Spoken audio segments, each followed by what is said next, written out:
Good morning students, welcome on my channel biology with Sheetal ma'am. मैंने 10th class में आपको metal non metals में इतना करवा दिया था। आज हम करेंगे कोरोजन के बारे में। नेक्स्ट है पार्ट इसमें कोरोजन। कोरोजन क्या होता है? यू हैव, इसमें हम पढ़ते हैं क्या। इसमें देखो, सिल्वर आर्टिकल, जब कोई भी चीज़ है ना ऑक्सीडाइज हो जाती है, जैसे कि सिल्वर है, देखो silver articles become black after some time when expose to air. क्या होता है जब सिल्वर जो आर्टिकल्स होते हैं कुछ देर बाद कैसे हो जाते हैं, ब्लैक कलर में कन्वर्ट हो जाते हैं, उनके ऊपर ब्लैक कलर का कोटिंग आ जाता है। दिस बिकॉज ये ऐसा क्यों होता है? It react with sulphur in the air to form a coating of silver sulphide. जो ये सिल्वर कलर सिल्वर होता है, क्या होता है, इसका रिएक्शन हो जाता है सल्फ़र के साथ जो एयर में प्रेजेंट होता है। सल्फ़र एयर में जो प्रेजेंट होता है उसके साथ रिएक्शन करके सिल्वर सल्फाइड बना देता है। अब भी देखो, कॉपर भी ऐसे ही होता है। Copper reacts with most carbon dioxide in the air and slowly loses its shiny brown surface and gain a green coat. जो कॉपर होता है वो भी अपनी शाइन थोड़ी थोड़ी लूज कर देता है और धीरे धीरे वो ग्रीन कलर की उसके ऊपर कोटिंग आ जाती है। ऐसा क्यों होता है? क्योंकि वो कार्बन डाइऑक्साइड जो हवा में प्रेजेंट होती है उसके साथ रिएक्शन कर लेता है और जिसकी वजह से ग्रीन कलर की कोटिंग आ जाती है। This substance is copper carbonate. उसको हम क्या कहते हैं? कॉपर कार्बोनेट कहते हैं। Iron when expose to moist air. अब आयरन की नंबर है कि आयरन का से क्या होता है। आयरन को जब हम हवा में छोड़ देते हैं तो वो क्या करता है? इट रिक्वायर एक कोटिंग ऑफ ब्राउन कलर की उसके ऊपर कोटिंग आ जाती है। उसको हम क्या कहते हैं? रस्टिंग ऑफ आयरन कहते हैं। ऐसा क्यों होता है उसके बारे में हम पढ़ेंगे।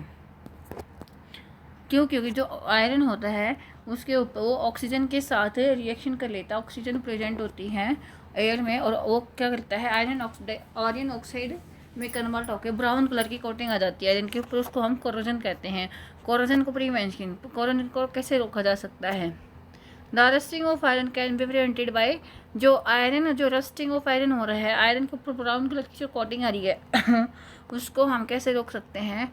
पेंटिंग करके, ऑयलिंग करके, ग्रीसिंग करके एंड ग्रेविनाइजिंग करके, क्रोमा पेलांटिंग, एनोडाइजिंग और मेकिंग एलॉयज। इन सब को, ये ऐसे मेथड हैं ये सारे जिनसे हम आयरन को रस्ट होने से बचा सकते हैं। अभी हम पढ़ते हैं गैल्वेनाइजेशन के बारे में। Galvanization is a method of protecting steel and iron from rusting by coating them with a thin layer of zinc. ये बोलता है कि जो गैल्वेनाइजेशन एक ऐसा मेथड है प्रोटेक्टिंग स्टील को स्टील को बचा सकते हैं हम उससे, आयरन को भी बचा सकते हैं रस्ट होने से। By coating them with a layer of उसकी, क्योंकि इन जो आयरन और स्टील है इनके ऊपर जिंक की कोटिंग की जाए, जिंक की लेयर चढ़ा दी जाए। This galvanized article is protected against rusting. जो जिंक हमने उसके ऊपर आर्टिकल्स जिंक की कोटिंग की गई है वो हमें क्या करेगा? उसको रस्ट होने से बचाएगा और उसको ख़राब नहीं होने देगा। If the zinc coating is broken, अगर जिंक कोटिंग होती है जो वो टूट जाती है, ऐसा क्यों होता है? क्या रीज़न होता है? Alloying is very good method of improving the property of metal। alloying की एक सबसे अच्छी बात है कि उससे प्रॉपर्टी भी बढ़ जाती है, मेटल की खासियत भी बढ़ जाती है। We can reserve property by using this method। For example, iron is the most widely used metal and it is never used in its pure form। जो आयरन होता है ना वो कभी भी अपनी प्योर फॉर्म में यूज़ नहीं किया जाता। This is because pure iron is very soft and stretches. जो प्योर आयरन होता है ना वो बहुत सॉफ्ट होता है और वो स्ट्रेचेबल भी होता है, इसीलिए क्योंकि गर्मी लगते ही वो स्ट्रेचेबल होता है। But if it is mixed with A small amount of carbon, अगर इसको स्मॉल अमाउंट ऑफ कार्बन के साथ मिक्स किया जाए, कार्बन के साथ आयरन को मिक्स कर दिया जाए, इट बिकम हार्ड, वो हार्ड हो जाता है एंड स्ट्रॉन्ग भी हो जाता है।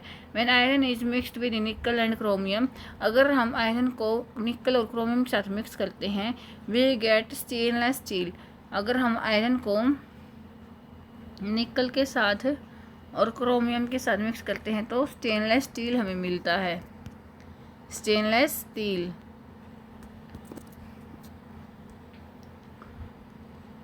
Which is hard and does not rust, जो कि बहुत हार्ड होता है और रस्टिंग भी नहीं होती। The iron is mixed with some other substance, अगर आयरन को हम किसी और सब्सटेंस के साथ मिक्स करते हैं, इस प्रॉपर्टी चेंज, उसकी प्रॉपर्टी भी चेंज हो जाती है। In fact the properties of any metal can be change if it is mix. ऐसे इसका मतलब ये होता है कि किसी भी मेटल की प्रॉपर्टी चेंज हो जाती है किसी और मेटल के साथ मिक्स करने से। अगर एक मेटल को दूसरे मेटल के साथ हम मिक्स करेंगे तो उसकी प्रॉपर्टी, दोनों की प्रॉपर्टी मिक्स हो जाएगी और चेंज हो जाएगी, तो एक नया मेटल बनकर तैयार हो जाएगा और उनकी शायद प्रॉपर्टी अच्छी होती हैं। The substance added by metal और a non metal, an alloy is a homogeneous mixture. Alloy एक ऐसा है कि होमोजेनियस मिक्सचर होता है, मतलब अमाउंट एक जैसी होती है। और a metal and A non metal it is prepared by first melting and primary melt, पहले दोनों मेटल्स को मेल्ट किया जाता है और फिर उन primary metal and then dissolve the other element, फिर उनको ना एक पहले इनको डिजोल्व, इनको क्या किया जाएगा, मेल्ट किया जाएगा, फिर आपस में इनको डिजोल्व किया जाएगा, इनको मिक्स किया जाएगा और फिर नया बनकर तैयार होगा एक alloy. It is then cooled at room temperature, उनको रूम टेम्परेचर के ऊपर कूल किया जाएगा, ठंडा कर दिया जाएगा और अलॉय तैयार किया जाएगा।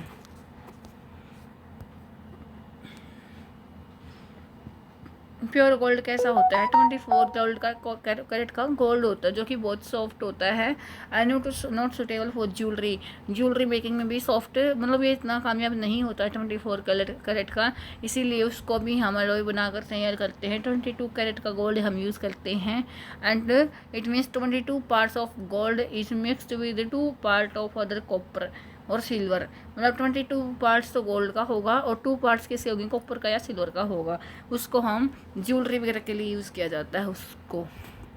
विफ one of the metal is mercury, अगर एक मेटल मरकरी है then the alloy is known as amalgam, अगर एक मेटल मरकरी होगा दोनों में से तो उसको हम क्या कहते हैं, अमलगम कहते हैं उसको, अलॉय को। The electrical conductivity melting point of N alloy is less than the pure metal, और ये जो अमलगम होगा इसकी कंडक्टिविटी भी बहुत कम होगी, मेल्टिंग पॉइंट भी कम होगा। For example brass an alloy of copper and zinc, brass किसका, ब्रास जो अलॉय वो किसका है, कॉपर का और जिंक का। और bronze copper a alloy of copper and tin, एक कॉपर किसका होगा, कॉपर का और टिन का। Are not good conductor of electricity, ये गुड कंडक्टर नहीं होते इलेक्ट्रिसिटी के। Whenever copper is making use for making the electrical circuits, जबकि कॉपर का यूज़ किया जाता है इलेक्ट्रिकल सर्किट बनाने के लिए।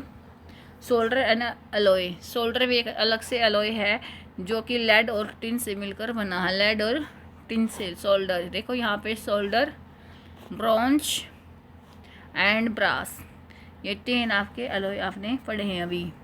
है जो वेरी लो, सबके लो मेल्टिंग पॉइंट वगैरह कम होते हैं। आगे हमारी जो चैप्टर है ये ख़त्म हो गया है, आगे इसकी एक्सरसाइज है वो मैं आपको नेक्स्ट वीडियो में करवाऊँगी। तब तक के लिए मेरी सारी वीडियोस को आप जाकर देख सकते हो अगर आपने नहीं देखी है तो, और मेरे चैनल को लाइक करो, सब्सक्राइब करो और शेयर ज़रूर करो and press the bell icon button also for the latest update. Thank you.